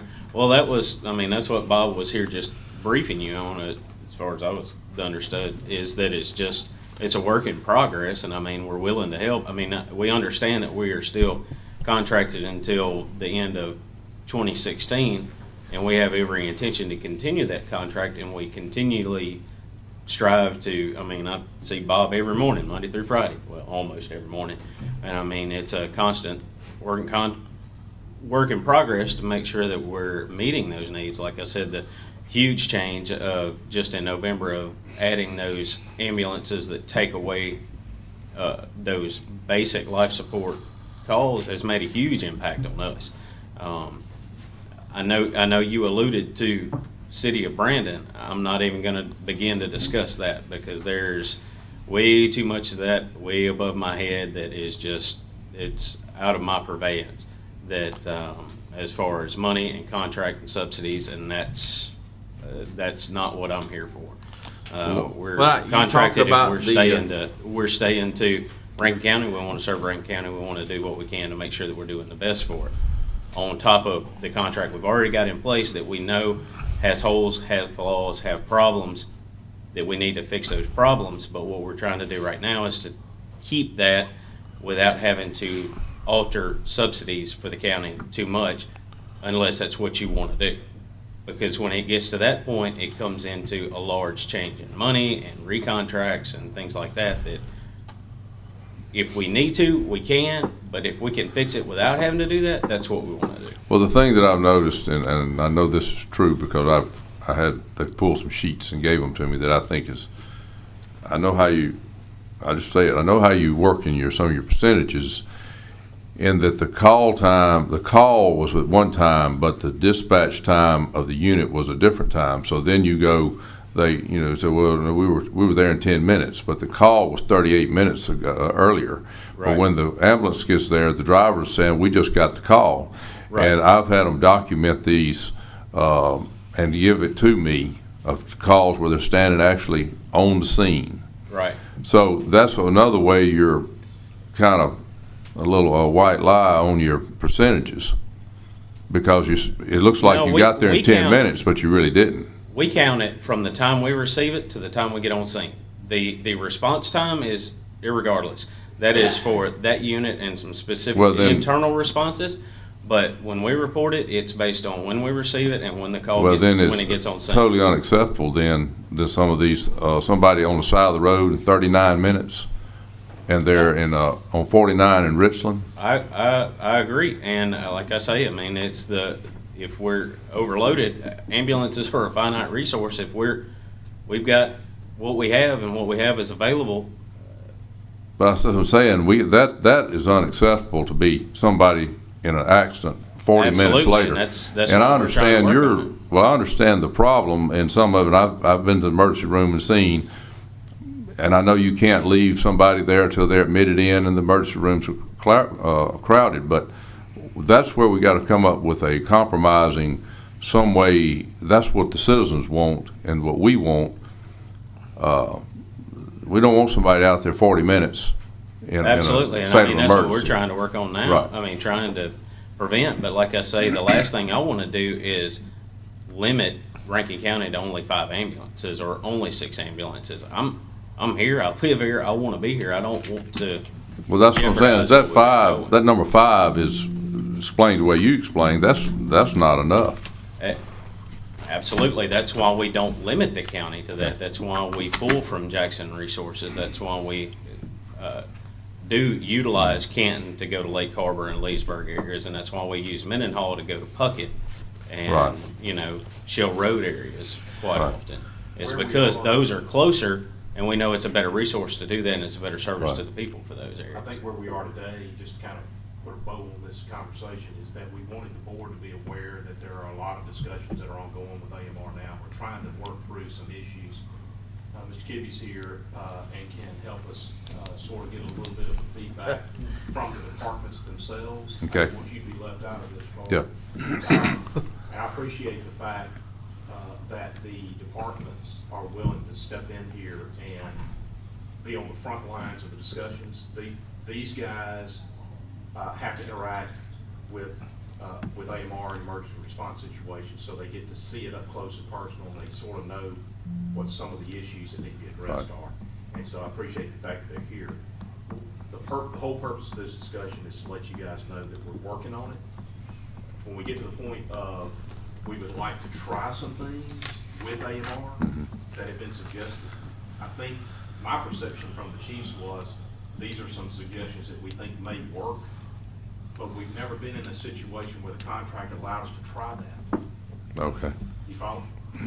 So there may be just some informal, limited in time, limited in scope deviations from the contract that will let us see whether or not that works. And if it seems to work, maybe that's something we want to introduce into an amended agreement. I want to throw something in real quick, just before Carl starts. We're working with 4 districts, or what we call districts, and y'all have all seen the maps down in my office. Alpha being the municipal district as well as Reservoir Fire. And then, the district to the north, district to the south, district, to the, east, west, just around different departments. And right now, it was our suggestion as we were initially starting was to create that response time by each district. And AMR recommends that it's broken into 2 districts, municipal, including reservoir, and outside the municipality. So, that's where I've got a disagreement with them. But like I said, we're continuing to talk and continuing to fight. And like I said, I'm gonna let Carl talk since, go ahead, bro. So, welcome to our board meeting. Well, good morning. First of all, I want to thank y'all for allowing the fire chiefs of Rankin County to participate in this. We've been asking for this for 6 years. This ain't a problem that started a year ago. That's the first thing we got to realize. This started 6 years ago. We as fire chiefs were trying to address this problem 6 years ago. Finally, we got some open communications, and we thank you for that. So this is not over the last year. The concern that I have right now, and I did go to the meeting, and Eric was there, I'm not happy with this. If you'll pull out the current contract we have and lay this beside it, it's almost identical. Now, what we asked for was the ability to present AMR with some issues on a list that we made and was given to them, and I see very few of those suggestions on there. Now, in AMR's defense, some of the things that we put on that list were not realistic. We know we can't have 100% response time in Rankin County, period. We know that. There's no service out there that can do that. But there is ability to get the service where we're getting a lot better times. The problem we have also is how AMR records their times, because I can tell you right now, I don't know. I've never been shown. I've never been allowed to go and look at them, and what the county gets does not identify the actual times. And that was one of the part of the requests that we had, that we take it from our PSAPs and our cities would do that. And then we can compare those times. Now, fortunately, I was in a class at AMR the other day and overheard some people talking. They had a unit responding from Central Mississippi Medical Center to Pearl And it was right in the middle of 2 o'clock, 3 o'clock afternoon. I drove that interstate that day, and they had a delay because the traffic was a little bit heavy. It's unacceptable. Our fire trucks deal with that every day. You know, the problem I got, there's too many loopholes I see to allow them to make the current times that they have. The four working calls in Rankin County, and I suggested 5 that night. The reason for that is 2 days this week already, we've had 5 calls working in the city of Pearl before 8 o'clock in the morning, right back to back. Matter of fact, right before we left, we had 3 trucks dispatched right back to back before we left. This has happened frequently in the city of Pearl. I know it's happening in other cities too. I think the meeting we had the other night, we prematurely agreed to allow AMR to do something without coming back to y'all. I think as that group, you have selected us as a group to bring this information back to y'all. I think we need to present it to y'all as a group. We did tell AMR they had a 30, 60, 90, 120-day period to make these adjustments. That's where I got the problem. If you were going to make those adjustments, that's what needed to be reflected on this contract. I asked for AMR's A game. I want to see your A game. I want to see what you can do. You are the professionals at operating an ambulance service. Tell us what you can and cannot do. My biggest question that was circumvented and walked around the whole time, do you have the people to make these calls?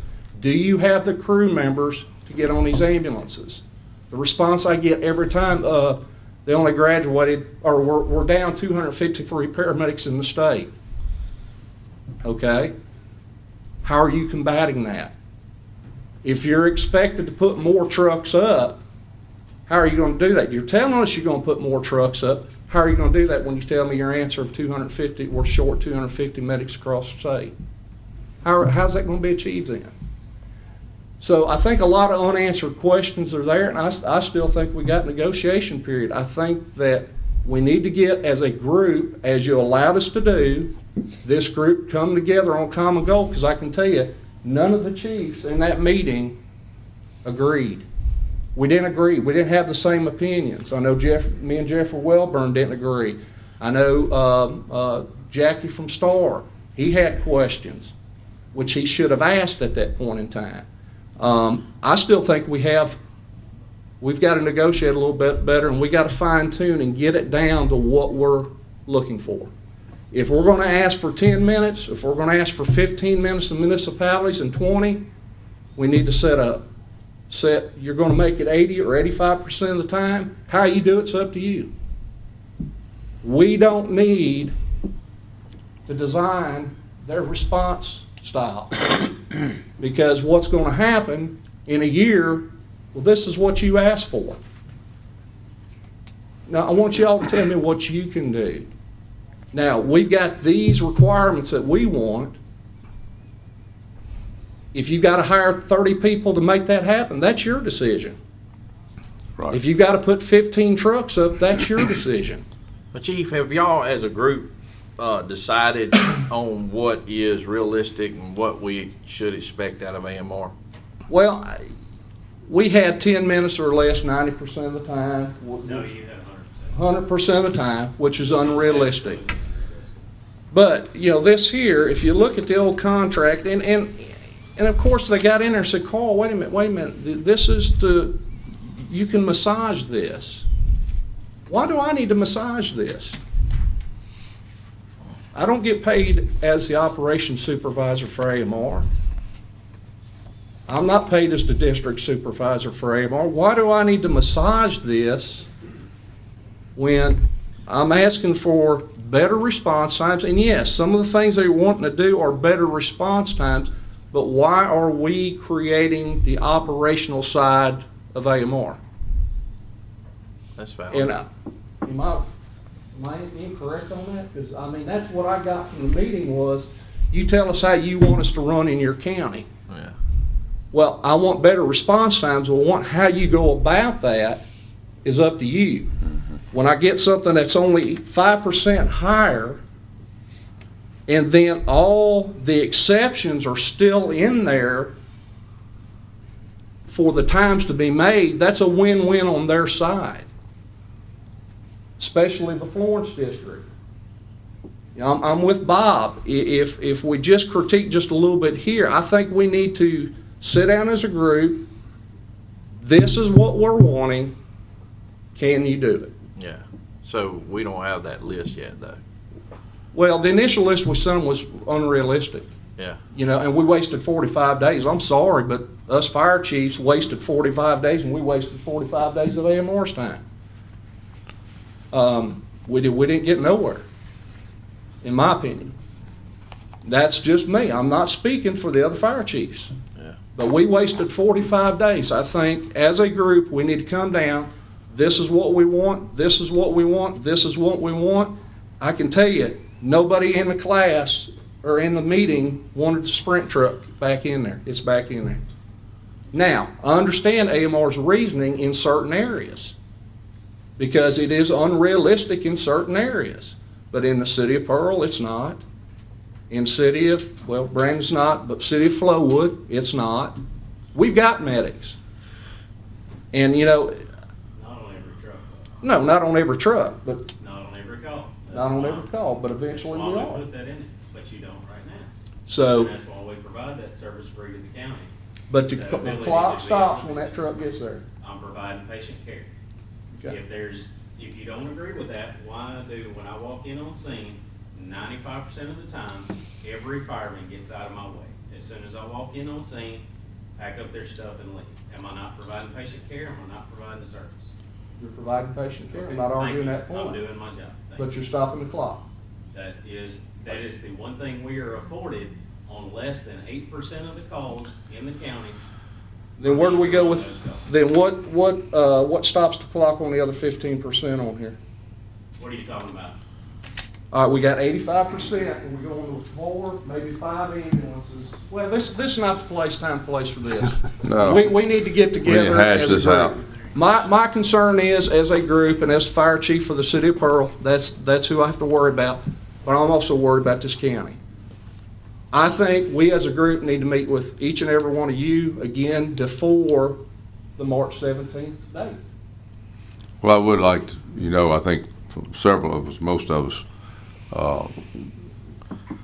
we wanted to be there, and I intended on, we had a obligation, another I'm supposed engagement to we be had there to too. attend. So, anyway, I hope that was relayed to the rest of the people. But no, I would like to be, you're exactly right. I'd like to know when that meeting is going to be, and I would like to set up a time where we can be there and hear it, and show our support to help support you for what you want, because what you're saying is what we want for Rankin County. I know there's some tweaking to do, and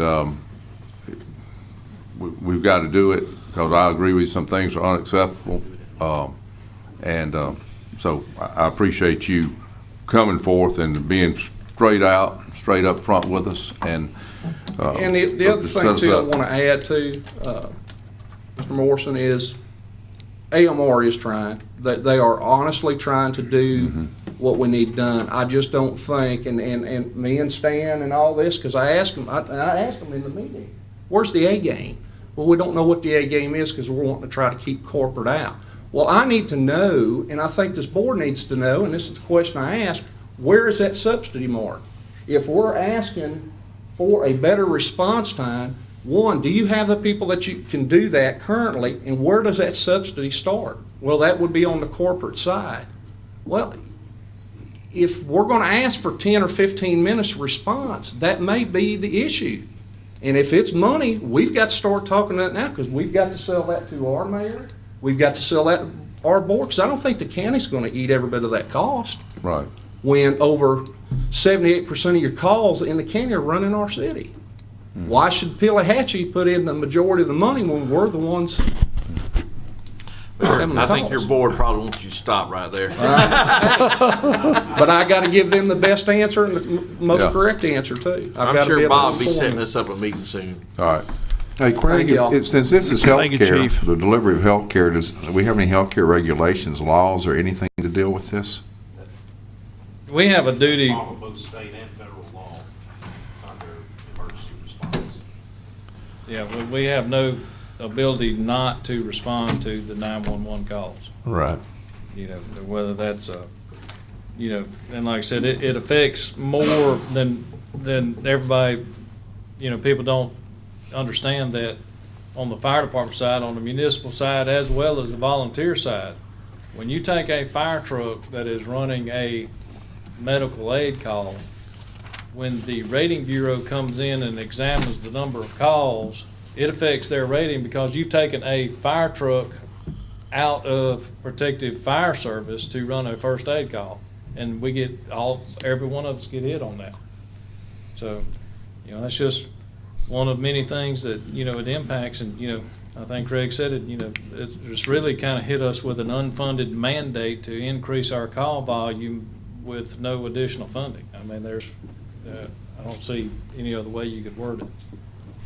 But other than that, if y'all don't have any more questions on that, I need to talk about the motor road contract.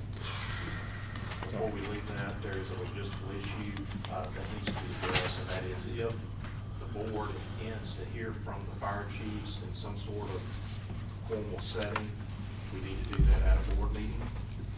So a lot of this process, unfortunately, is herding cats. We think it's difficult to get them all in the same room at the same time. It's very difficult to get them all to come to an agreement on a recommendation. And so the first step of the process, though, is if y'all intend to meet with them, we're going to need to do that at a board meeting. Could we not go attend their meeting and just not participate without having a board meeting? There's great difficulty with that. And given the most recent pronouncements of the Ethics The Commission, rulings. I would suggest strongly to you that we not do that. Well, then how could we have gone the other night? I'm sorry. How could we have attended the meeting the other night then? I don't Well, yeah. know that there was necessarily any intention for all of you guys to be there.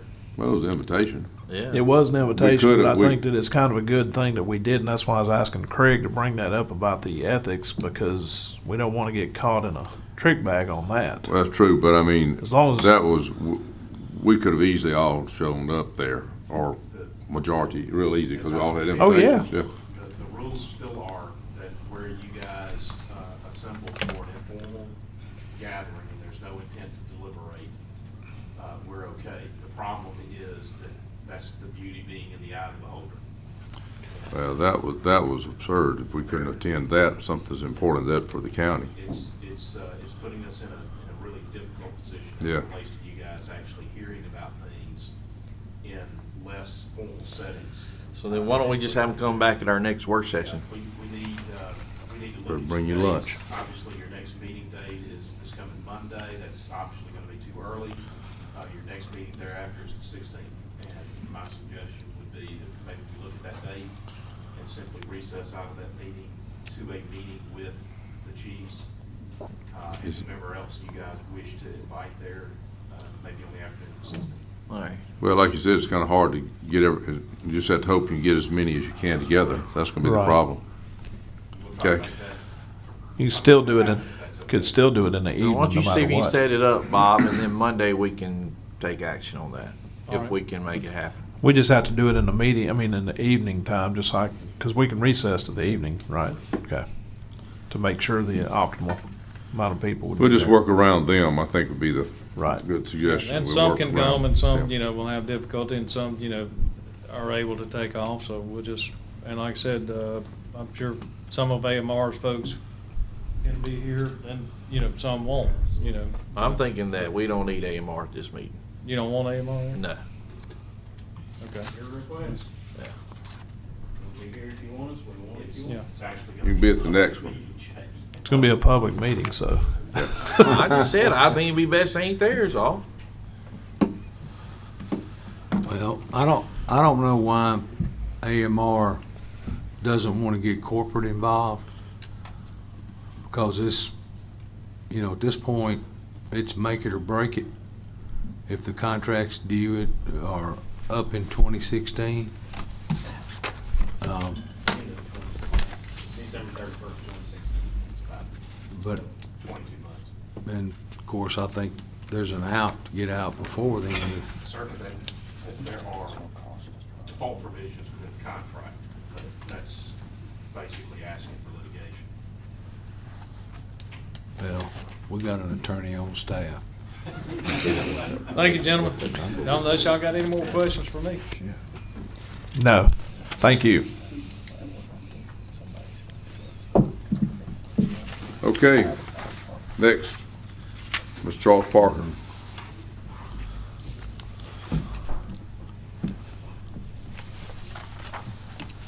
Thank you, sir.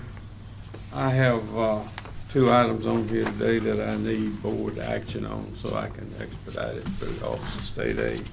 Item one is on our LSRP 61-3, and this morning I'm recommending approval of these subcontractors to W. Blaine and Son. Those subcontractors are Landline Inc., Road Pro Safety Inc., and Kelly Road Builders Inc. Motion to approve. Second, myself. Motion approved by Mr. Johnson, second by Mr. Morrison. Any discussion? What is this for? Is that the project for them too? That's, Right. yes. Okay. Well, that's a county project. Well, No, that's a project for the taxpayers in Rankin taxpayers, Rankin County. They just happen to reside in I don't live District on, I 4. don't and- live on either one of these roads. I don't either.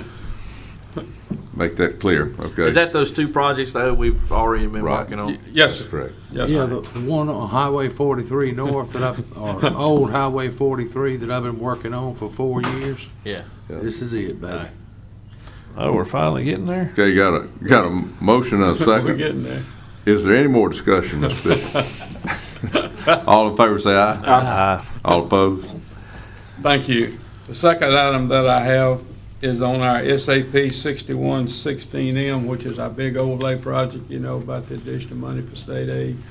Now, the last thing that we have to do for us to get the project kicked off is we have to transfer state aid money into state aid project money. It's just a matter of shifting it over. Now that we have a project and we're fixing to move ahead and so forth and so on, they have to have authority from this board, because that is Rankin County money. They have to have authority to shift that money from this pot at state aid over to the project spot at state aid. That's what this amounts to. I recommend Motion to approval. approve. Second. Motion approved, by Mr. Johnson, second, Mr. Keith. Any more discussion? How many, let me What ask, is SAP 6116 in the whole?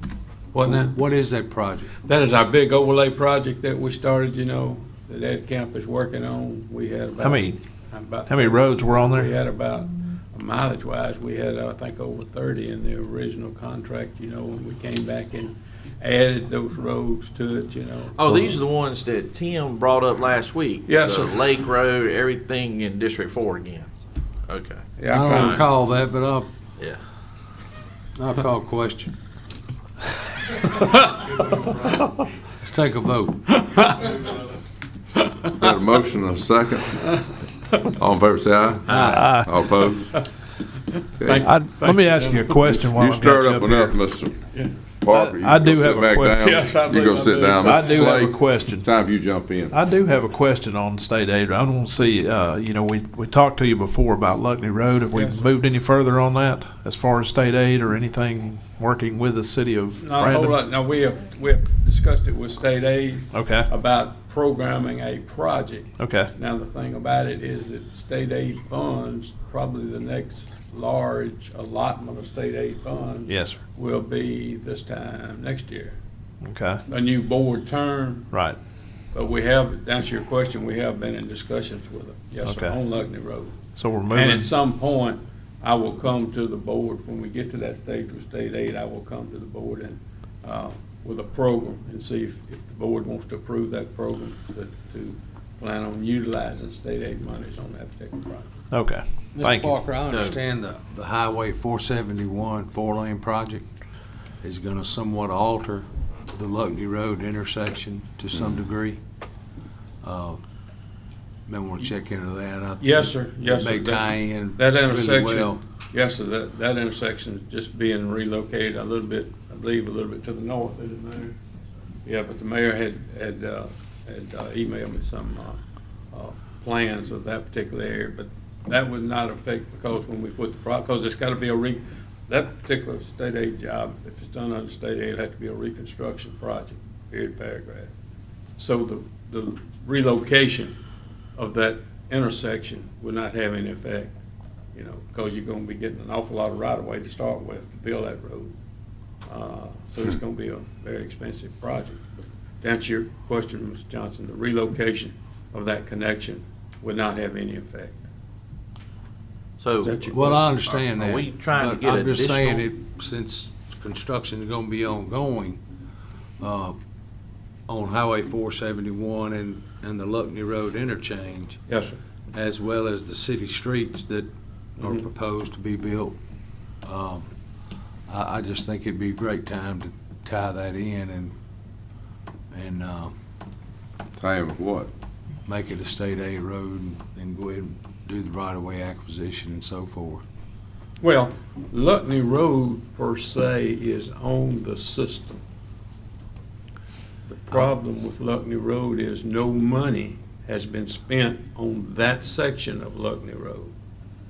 That's the reason, you know, you overlaid Luckney Road previously. That's a maintenance thing. And one of your first requirements on the state aid is maintain the roads where state aid money has been spent. So Luckney Road is on the system, as I understand it, through state aid, but no money has been spent. Now, if the county goes forward with a state aid project on that, you could do it some other funding, you could get it as long as you built it state aid standards. But let's say state aid monies are built on that road. Then in the future, every time we do our annual maintenance inspection, there'll be an inspection of it. And when it comes up that something is needed on that road, state aid looks at the county to get that done. That's what we do every year. Right. We've got another inspection coming up later on in March. And that's how we came up with some of these roads that we added, because state aid said you need to overlay them. that we just did last Yes, week. Yes, sir, yes, sir. How did we go about selecting them? Was the state aid identify those as the most They needed were- in repair? They were in the system, in the inspection report from state aid that they neneeded overlay. So, And recommended that That's where we- Greenfield came in there. That's right, recommended that we program those roads. Does that halfway make sense? yeah, but I think though, we need to understand that we need additional dollars out of state aid, because in order to do this Luckney Road project, well, this is gonna take up just about all of our allotment for 4 years. Well, I understand that, but I believe, and if I'm not mistaken, I know that the mayor's back there, that they had agreed to put money into it because it is in the city. But I think that they had agreed to put money into the project also. Am I speaking out of turn, Mayor? You're correct. Well, I guess the thing is, you don't know what the cost would be. Right, but I just want to make sure we're moving forward, and I like what Yes, Mr. sir. Johnson was saying was, while that 471 project was going, can we look at what it's going to take to, you know, I mean, and it may just mean, you know, a couple feet. I don't know exactly how it's going to change. I don't know. How did we come up with these additional dollars? How did those dollars come available? Left over, I think. Which dollars are you These, referring however much, 1 million something that, to? Okay, all right. That was some additional monies that state aid got last fall. I discussed that with the board last October, I believe it was, and what to do with that money as far as maintenance was concerned, because that's what the money was for. So that was an additional allotment. Now, from the legislature, or they Yes. just had? Legislature passed Yes. it in the 2014 session. The law went into effect July 1. State aid does a analysis using a Yes. formula that Points. determines which counties are going to get what out of the additional allotment. It's done by a formula. They notified Rankin County through Mr. Buster in October Okay, Right. last year. Right. Y'all were notified, it got dumped into the system, well, we can do some more overlay with that, as Yeah. long as it's a road in the state aid system that has already been upgraded and meets the specs. Right. Which is why Luckney 1.7 from 471 to the city limits, that's why it can't be overlaid. It's never been brought into specs. That's correct. The whole basis of what we're talking about. and if we were to spend non-state aid dollars to get it brought up to where it needed to be, would it still be able to be in state aid, or would we be responsible for maintaining it from then? No, if you brought it up to state aid standards, Yeah. then it would be completely under the state aid program. Okay. If you did it, let's say with some county monies or whatever Yeah. extra monies you could find somewhere. Yes, sir. So just because we spend other dollars on state aid road doesn't necessarily take it out of the state No, aid sir. system? No, sir. No, sir, Okay. it does Okay. not. All right. And, Fast forward to now, 2015, legislative session's going on. Any day, we're expecting to hear the legislature is going to allow additional funding for state aid road construction and rehab. We haven't heard that yet. so- no, we don't know how much, but, And you said you didn't know exactly where they were gonna put the money into, correct? If I'm not well, mistaken? it would depend whether they put it into SAP money, Right. regular state aid, or LSRP. Right, that's what I money, thought you said. Or LSBP funds, which we would use on LSRP. At some Right. point, they're gonna do that. Guess when it'll be effective? July 1. State aid will, at that point, know what the big pot of money is. They'll look at the formula, they'll divide it out. I expect October of Yes. 2015 or Mhm. November, Mr. Buster will get a figure that represents Rankin County's share of state aid money. That's correct. November, that's when his Yeah. office will be able to sit down with Mr. Dale and figure out what, and you guys, what can we do with this Yes. allotment? Which may include a discussion of, at that time, about Lutney, but not before November, or we Right. won't know. Right. So That's correct. maybe we can be doing some work on programming Lutney as a project, so that by November, we can see what that likely cost is gonna be in relation to what we're gonna get. But we won't have answers that y'all can make decisions on before November, Okay. Right. okay? All right. Thank you, sir. Have Thank I you. confused you totally? I'm No, I sorry. think No, you cleared up a Well, lot. covered it, created more. Thank you. Okay. Ms. Laura Oster. No, Mr. Craig Slade, but you kind of blank there, so Laura was next. Yeah, it's just a review of any agenda items. Yeah.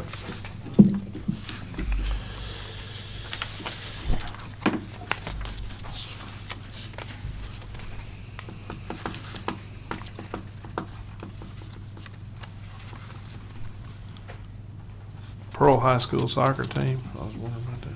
Yeah, they're gonna come and get recognized, All of them? all of them. Family too. All 31 of the kids. Is it 31 of them? 31. Are you serious? Plus the family?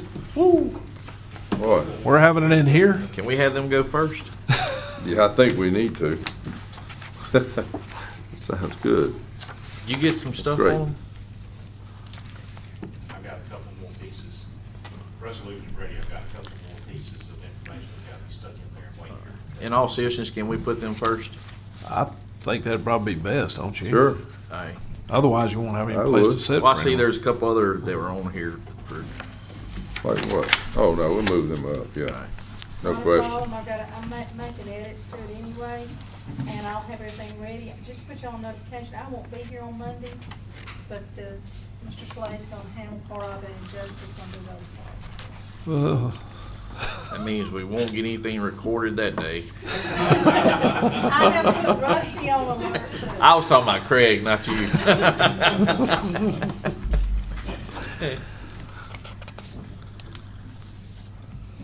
You know, I know we send our guys off to that meeting every year, but do they all go to that Chiefs deal? Brian, Bob, and Brett go. Yeah. They do every year? They went last year. Okay. What is that?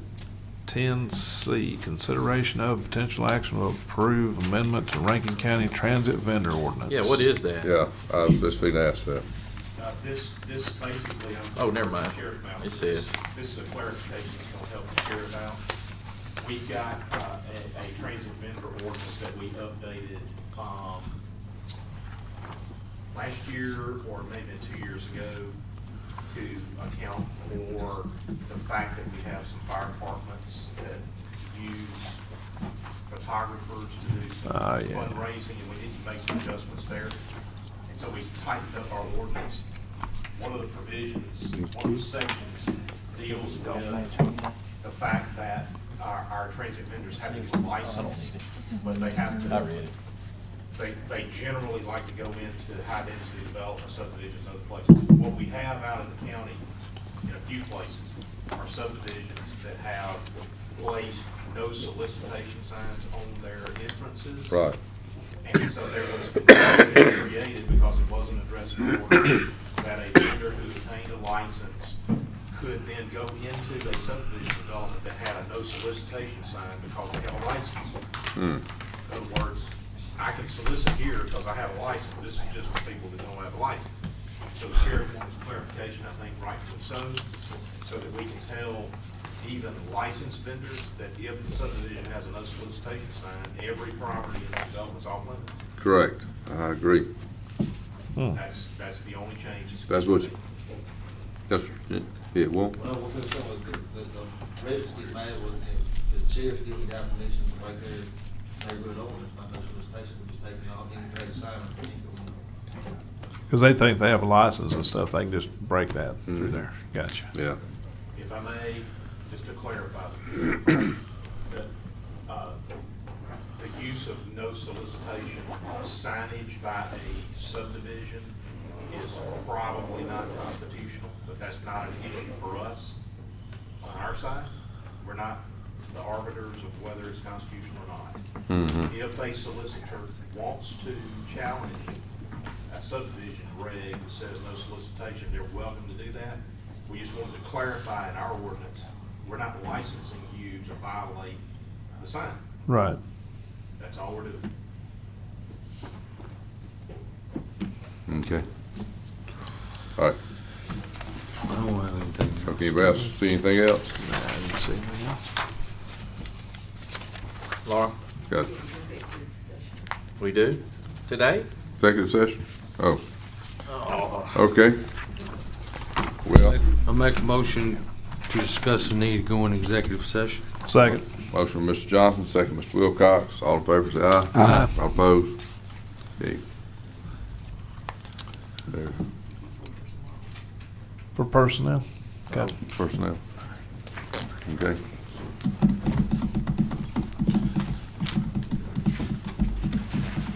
Good job, Renee. Thank you, Mayor. Yeah. I think one of us Just make remember, a I'm on. we're still our recording ordinance. I'll call you later on. Beehives. Thank you.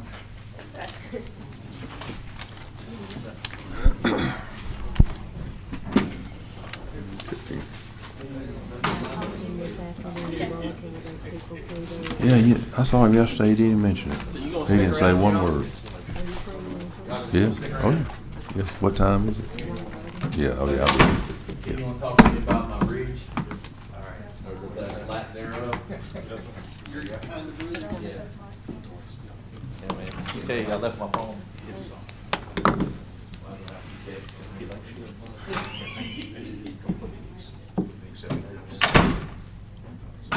Oh, wait, what? You do have to sell. Yes. Point taken. You don't have to sell. I'm trying.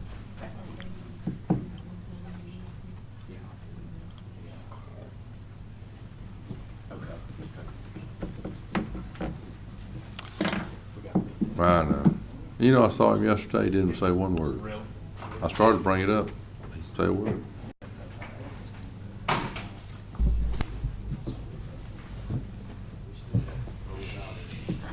Let's try. Looks like he's losing weight. I know. I didn't say anything intimidating. I didn't say anything intimidating while he was. That's like Steve. Steve says, I said, I'll break your neck. He said, no, you won't. You bend it, but you ain't gonna break Yeah. it. Are we hiring a new engineer today? Do what? Thank you, man. Try to help you when I can. I believe it. Out the door. Where is Laura?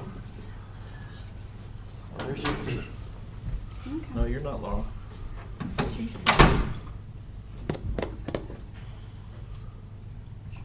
Laura ain't quitting, is she? no. Okay.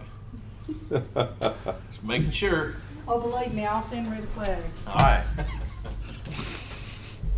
All right. She's just going to get some. Y'all could go ahead. So is this personnel only? As far as I go. All right. Okay. I make a motion to go into executive session to discuss personnel. Second. Motion made, Mr. Bishop, second, Mr. Johnson. The need to go into executive session.